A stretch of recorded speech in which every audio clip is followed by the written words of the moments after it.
Hi everyone, welcome back. I am Sunflower Senpai and we are back with more Beacon Pines.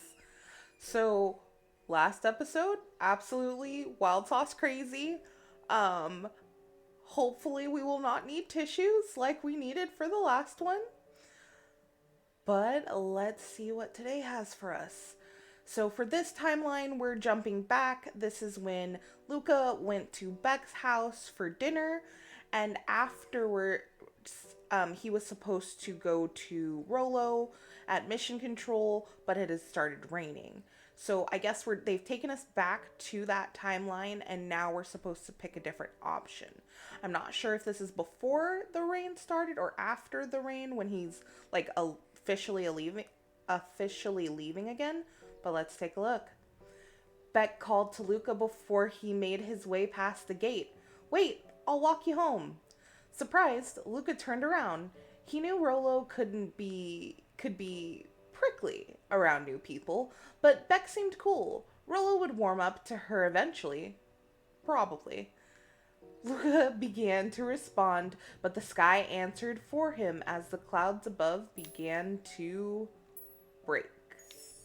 Luca began to respond, but the sky answered for him as the clouds above began to break, revealing patches of star-filled summer night. Moonlight filtered down, shimmering in the treetops. Sure, you can meet Rolo. You're not going home? No, I promised Rolo I'd tell him about. Luca stopped himself mid-sentence. Promised you'd tell him about what? Spit it out, bub. We're thick as thieves now. If there's a juicy secret, you've got to tell me. Okay. You can come to the treehouse and I'll tell you about what happened. Heck yeah. Luca saw Beck skulking by the gate. So, you're telling me there's nothing mysterious or creepy about this place?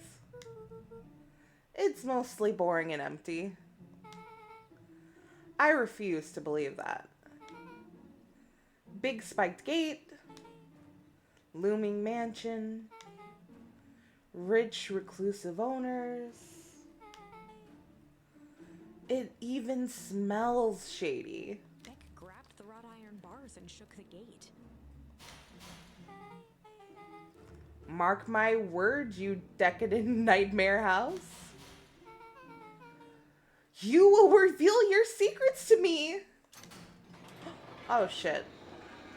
Beck, we don't have time for this. What did you do? First of all, I told you so. Second, hide.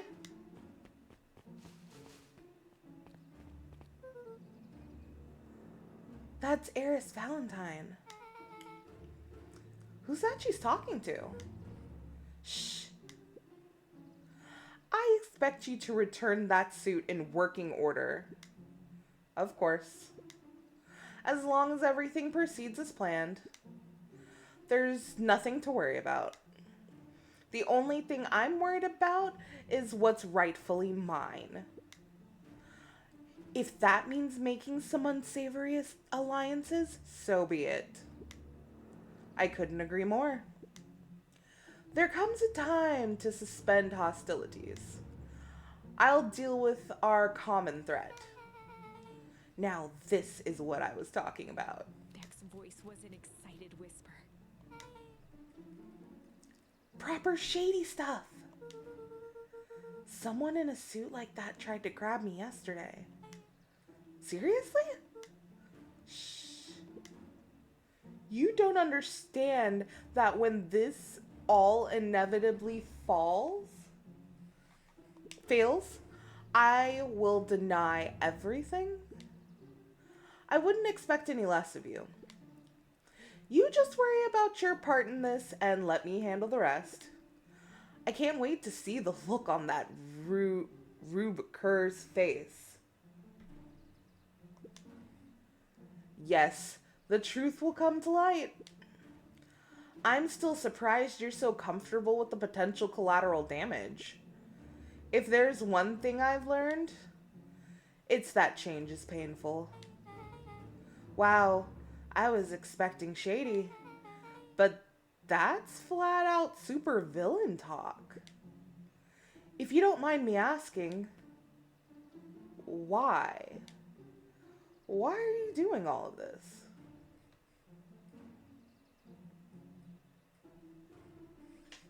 The mysterious figure retracted their mask, hair pushing out from all corners.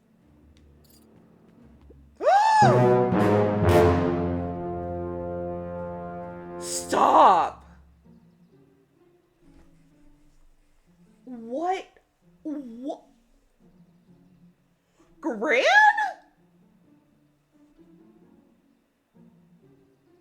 In the name of family? Like, what? Y'all, what is happening? A chill ran down Luca's spine. What the hell? His vision blurred. Beck stifled a sharp wince, and Luca looked down to see himself wrenching her hand. An answer I can certainly respect. Gran tousled her hair back under the face mask. Just remember, keep everything nice and normal until the festival. I don't need lessons in rousing suspicion. Gran gave Eris a curt nod and disappeared into the night.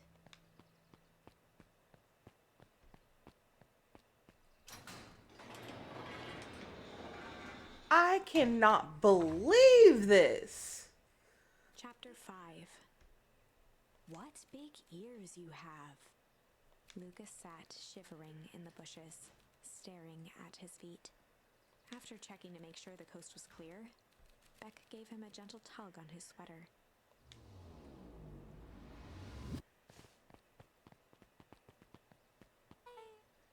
What's wrong?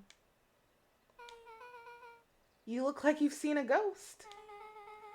Why were you so scared of that old lady in the hazmat suit? That was my gran. That was your gran? Yeah. Okay. Well, I'm sure there's a perfectly reasonable explanation for all of this. Let's just get to the treehouse and figure things out there. Lead the way. Meet up with Rolo at the treehouse. Hopefully they don't still have a fight, because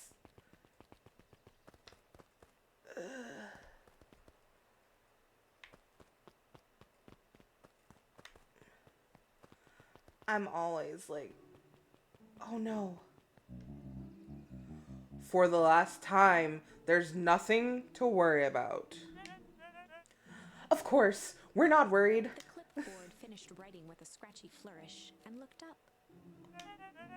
Just dotting our I's and crossing our T's. Well, maybe try minding your P's and Q's. Mr. Nuncreed, arms crossed over his paunch, gave an exhausted sigh. If there's anything you need knowing, you'll know it. Absolutely. If you'll just sign here acknowledging everything is accurate, we'll be out of your hair in a flash. Oh, for the love of... He snatched the pad and scribbled his name so hard the pen nearly snapped. There. And would you like my eternal soul as well? The clipboards looked at each other for a moment, almost pondering the possibility. Oh. And broke into laughter as they walked away.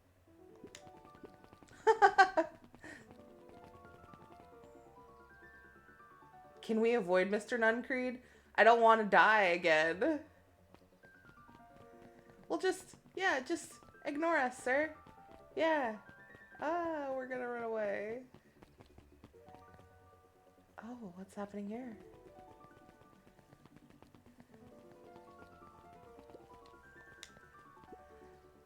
Another day, another dollar.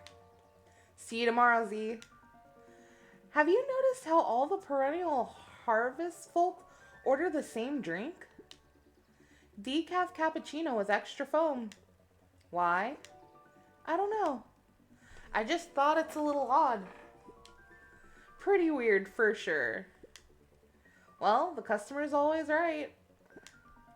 See you tomorrow. See you bright and early tomorrow. Sigh, I can't wait. Uh-oh. Let's... Are they gonna let us run by them? Oh. Oh, this is nice. Yeah, the treehouse is just a little further on from here. So, what's your buddy Rolo like? Rolo... He's... Rolo. Not particularly helpful. Sorry, I've just never thought about it. Lots of energy. He's funny, even when he's not trying to be. Things have been tough for his family since the fowl harvest. It's about damn time you tell me about this fowl harvest thingy, what this fowl harvest thingy is. It's kind of a long story. Hit me with the highlights. Okay. There used to be a fertilizer company here called Valentine's. They were kind of a big deal. Ooh, big deal fertilizer. It's a big deal to us. It was a big deal to us. Their stuff really worked. Farmers loved it. So Valentine's grew and grew. Beacon Pines pretty much grew around it. Most everyone in town either worked for Sharper Valentine or used his fertilizer. Things were good. I'm sensing a big but. Around 6 years ago, Sharper Valentine suddenly died. And something changed. Changed how? Could have been a bad batch. Maybe it was in the water or air or soil. Nobody knows, but all the crops died. And everyone blamed the Valentines. The foul harvest. Yeah. Valentine's fertilizer went out of business. Half the town lost their jobs. Sheesh. The next year, the crops came back, but something was different. You plant a crop, do everything right, and it's sort of a crapshoot what happens. And no one knows why? Nope. I take it Rolo's farm got the short end of the stick. Yep, for some reason, their farm was hit harder than others. That sucks. Things have gotten better since Perennial Harvest came to town. The Beacon Pines Reborn Initiative? Yep. First thing they did was give the town a deep scrub. They even put us up in hotels one town over for a week while they decontaminated the while they decontaminated the groundwater. That must have been when the switch happened. We'd better get going. Oh, what the heck?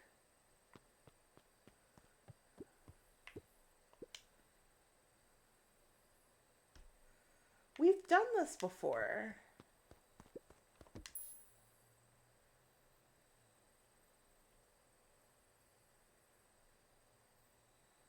Oh, but not with these. Luca wrapped a twig of thyme around the hook. Some fish have refined taste.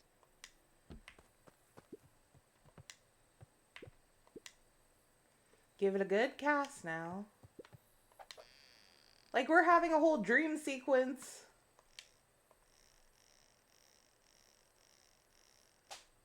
Oh. Easy there, buckaroo. You don't know your own strength. We're still gonna go with pungent. Luca wrapped a twig of thyme. Some fish have refined taste. Because I don't think we can get out of this until we do it.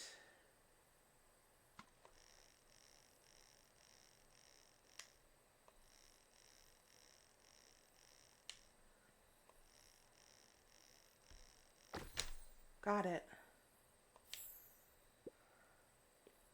Property of Sharper Valentine. Figures. If he had his way, property of Sharper Valentine would be written on everything in this town. Should we give it back to him?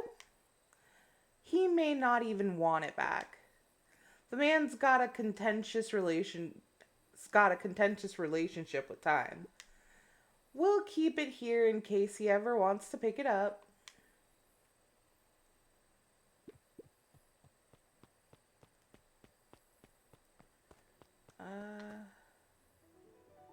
Alright, perfect. Let's go. It's about time.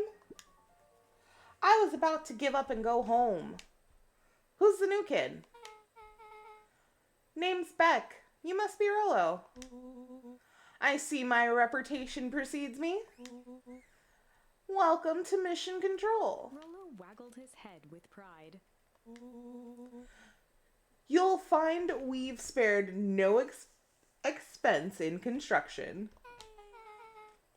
I've seen worse looking piles of junk. Thanks. Hey, Luca, you know the security concerns we talked about? Yeah. While I was waiting, I made some improvements.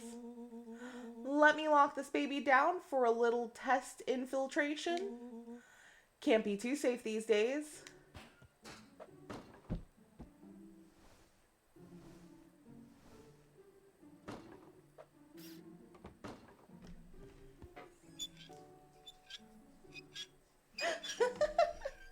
Oh, Rollo. Oh my.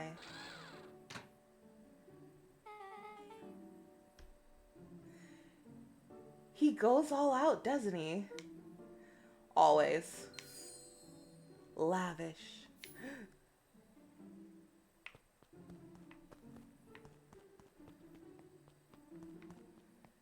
Okay, what do I do?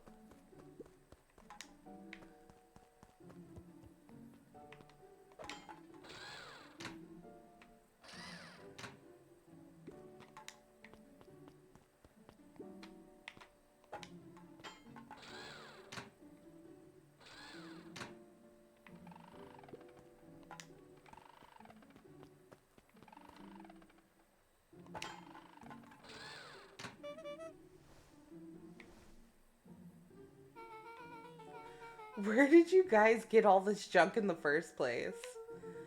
There's a guy in town named Jeff who trades us junk for snacks. Junk food for junk. Nice.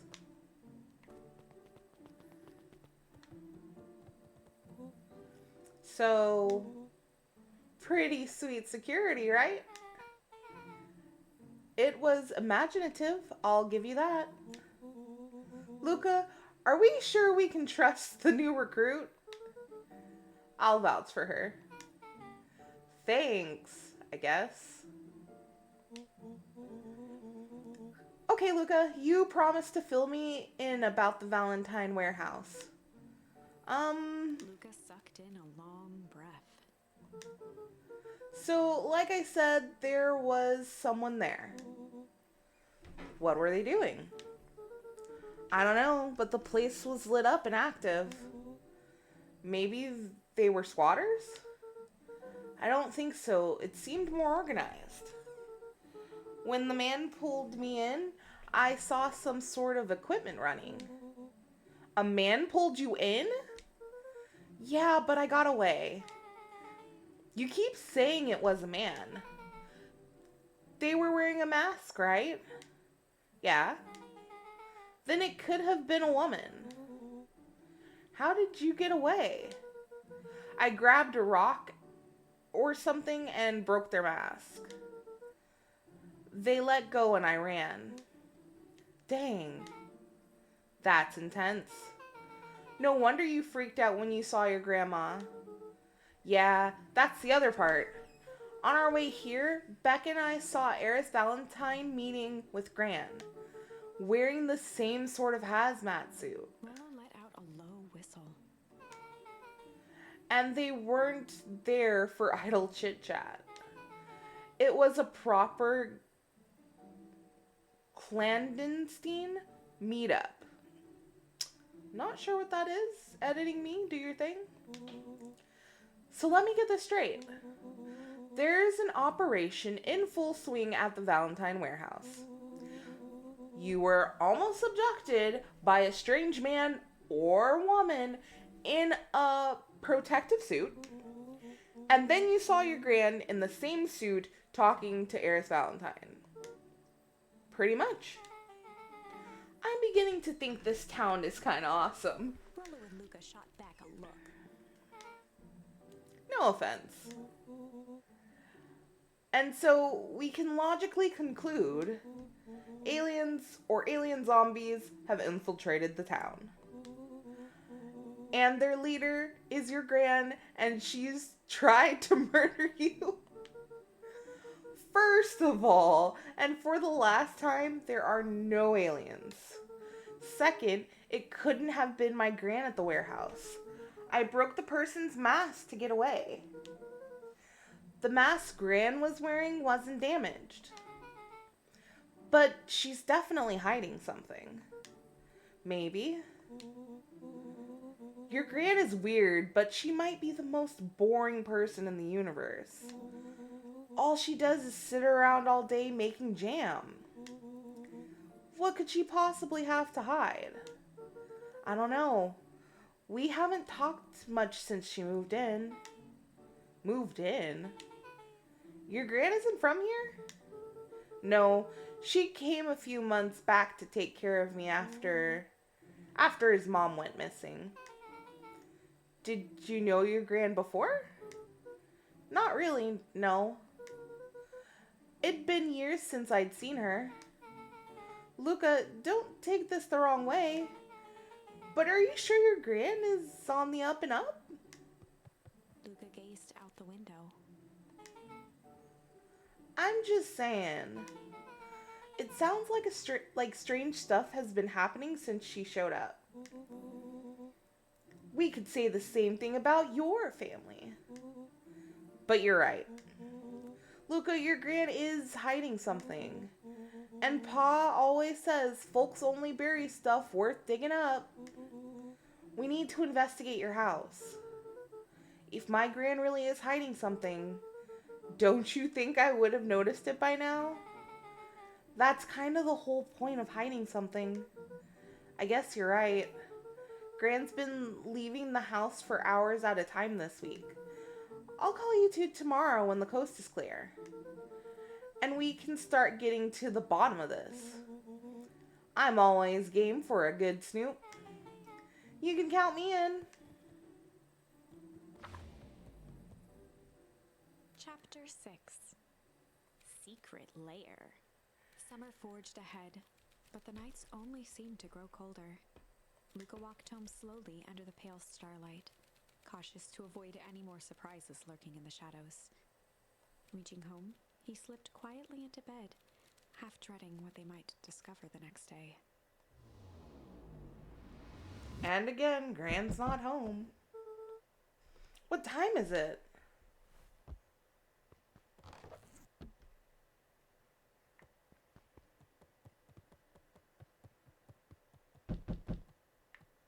I'm gonna hope that's the front door.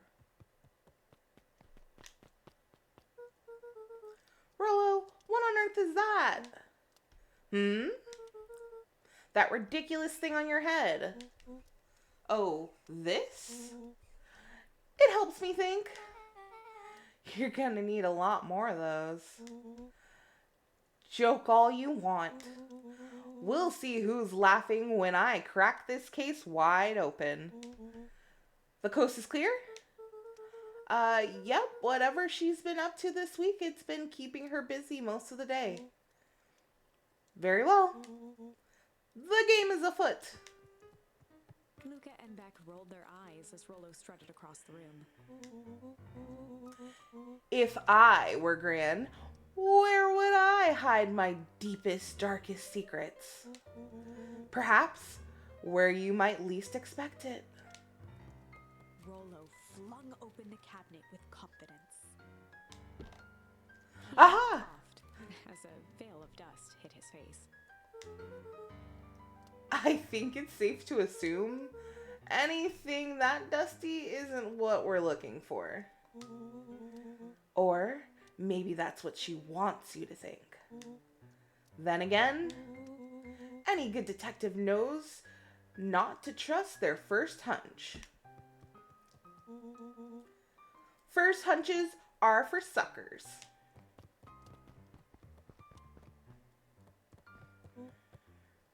Eureka!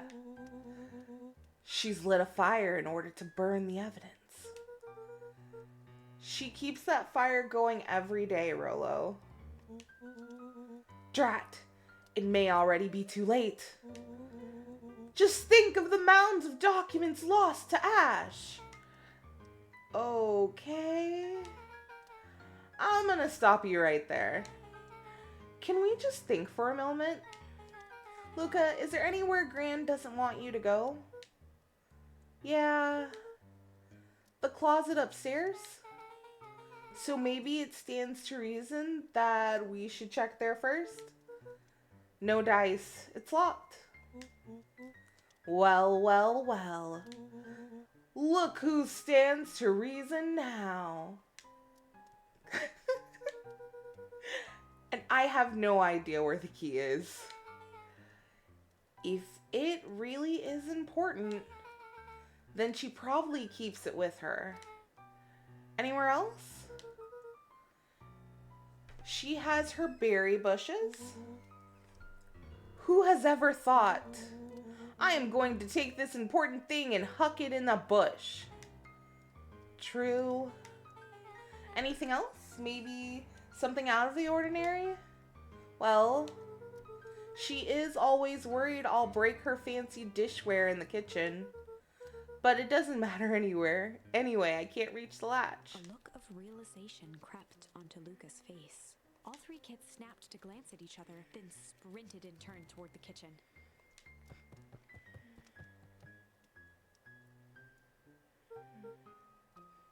All right, Erlo.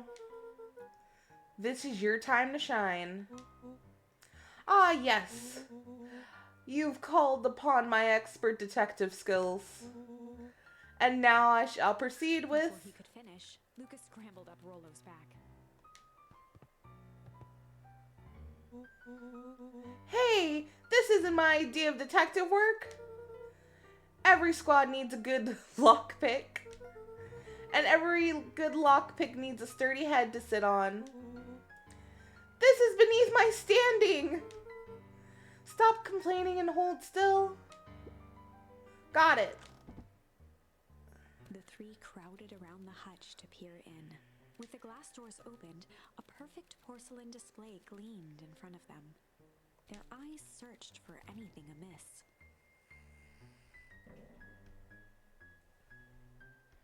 But the only distinct feature was its impeccability. Well, that was anticlimactic. Yeah. I don't really know what we were expecting.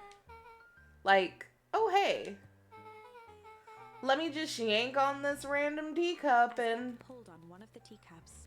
It slanted forward with a hollow click. The entire hutch began to rustle and slide under its own power.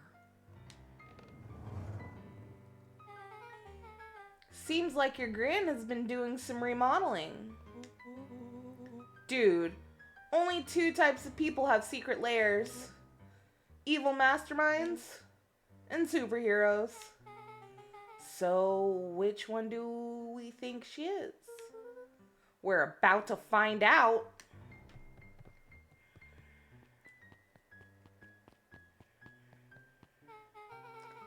Okay, so more of an unhinged conspiracy type? Oh, wow. Yeah, this cannot be good. We need to look around before jumping to conclusions. Luca jostled each cabinet drawer in turn. Only one was unlocked. He fingered through the filing cabinet, pausing at a bulging folder labeled Walter. For a long moment, he just stared at it.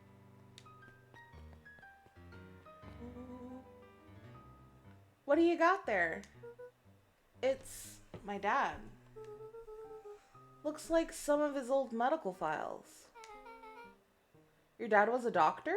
Luca nodded and caressed the label with his thumb. Well, are you gonna read it? Here, let me help. Rollo swiped the folder from the drawer and began leafing through the pages. He whistled to himself, barely looking at the text. How about you actually read some of it? One sec. Dense documents such as this are a lot like a cheeseburger. It's best to skip straight to the middle. That's where all the meaty bits live. Wow, I had no idea we were in the presence of the preeminent scholar in dense documents and cheeseburgers. By all means, proceed. He stopped at a page and mimed, holding up a monocle. Ah, here we are. Follow-up examination of Terrence Willoughby. Patient shows further signs of paleness and malaise. Body temperature continues to drop. He now describes soreness of muscles and joints. This is similar to the symptoms exhibited by Mrs. Willoughby just a few days past. Still waiting on lab results from Joseph. Rollo looked up with heightened surprise. See? Creepy. Yeah, that's kind of disturbing. Who's Joseph? That's Mr. Nuncreed's name. Wait, Rollo's finger traced across the page. there's more scribbled in the margins. Could it be contagious? Mr. Willoughby claims the tap water at his home has been contaminated. Perhaps environmental? Lab results only raise more questions. It's like he came back to this report later and made those notes. So it might be related to something else. Rollo scanned through several more pages. Here, the writing looks shaky. I just couldn't help her. This disease, or whatever it is, progresses so fast. And with his wife passing, Terrence's condition follows close behind. Exacerbated by the loss. Enough is enough. I need to take matters into my own hands. Staring blankly at the cabinet this whole time, spoke softly. What does it say next? Rollo rustled the folder, trying to loose more pages. That's where it ends. What? There has to be more. Rollo frantically shoved the remaining cabinet folders, trying to find another labeled Walter. Luca, I think that's the only one. It's alphabetical, see? What did he mean enough is enough? How did he take matters into his own hands? This is bullshit. These kids. Luca slammed the drawer shut. Huh. A spider web of string connected photos of people from the town, interspersed with hastily scrawled notes. Well, she sure has kept herself busy. Is your Gran a serial killer? 'Cause I'm starting to get a vibe. Don't be ridiculous. Sure, she's just tracking the movements of everyone in town, out of the kindness of her heart. She put little symbols by some of them. Yeah, Mr. Nuncreed has a check mark. The clipboards are all inside a big circle. My mom's are both on here. Both with question marks? Gus Valentine has a question mark. Eris has a question mark that's been crossed out. Mr. Kerr has a bullseye. The killer has chosen her next victim. We don't know what any of this means. Whatever it means, it's probably not good.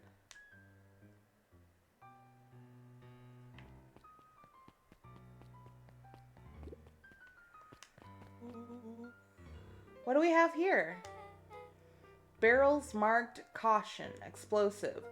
Gran's got explosives under our house? And jam jars? That's enough jam to feed the whole town. What kind of incendiary jam is your Gran making? Incendiary. She wouldn't have had me walk around town delivering bombs. Right? Only one way to find out. Rollo casually spun open a lid and dipped his finger in the jam. Oh. Huckleberries. He smacked his lips. A hint of brown sugar. And ink. What? Rollo plunged his hand in the jar, fishing out a soggy slip of paper. Aha! Rollo offered the slimy note to Luca and licked his fingers clean. It's addressed to Miss Fratelli. A grand jam, Graham? It says, last night I used the disguise Eris provided to scout the location. The timing window should be possible. Operation Sparkplug is a go.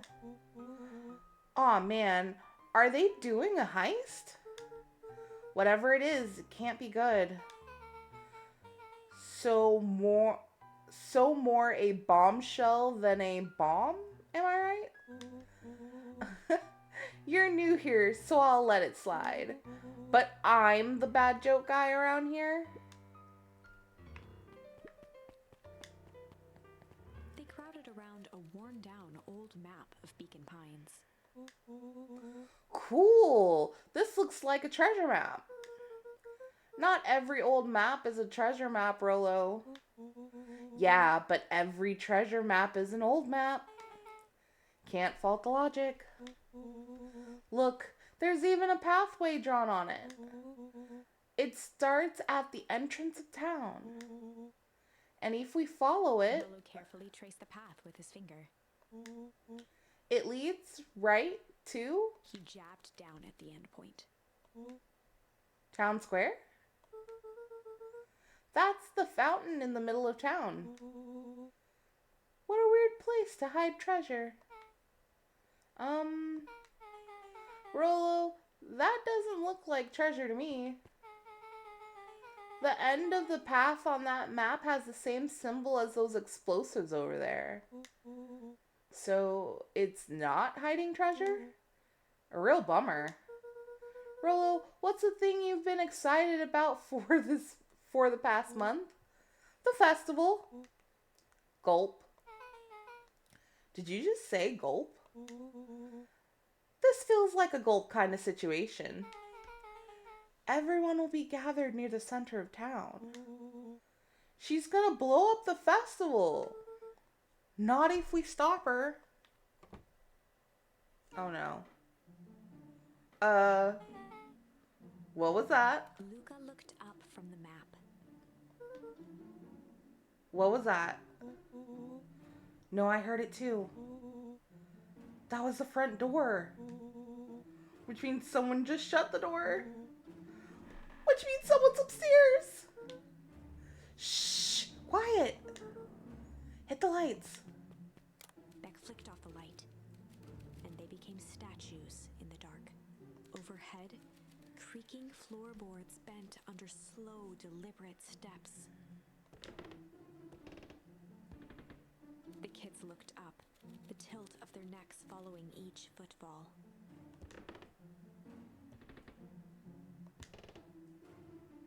Then suddenly, it stopped. Without realizing, they'd been holding their breath. All three exhaled shakily and glanced at each other. A muffled male voice broke the silence. Male? Hello? A final few footsteps reached the entrance above them, and the voice now echoed down the stairs. Anyone down there? Who the heck is that? Is that Rollo's dad?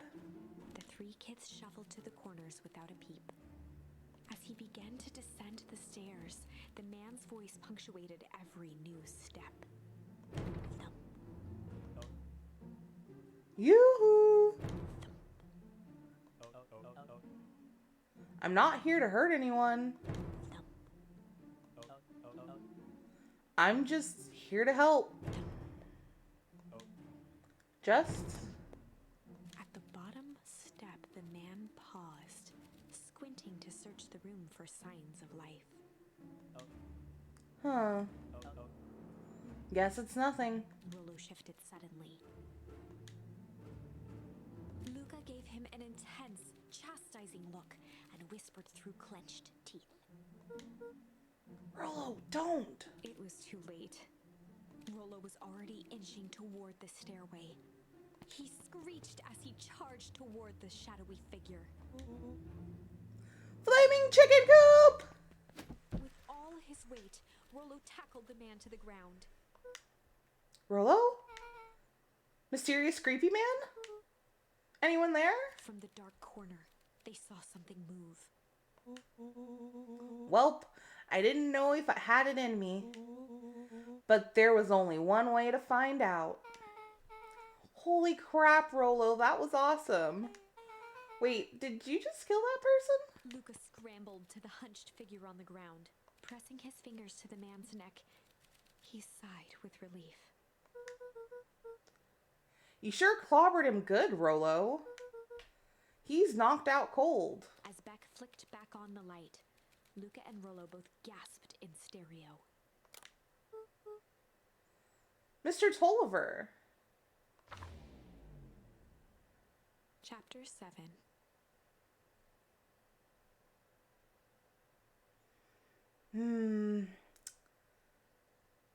I think we're going to end it there.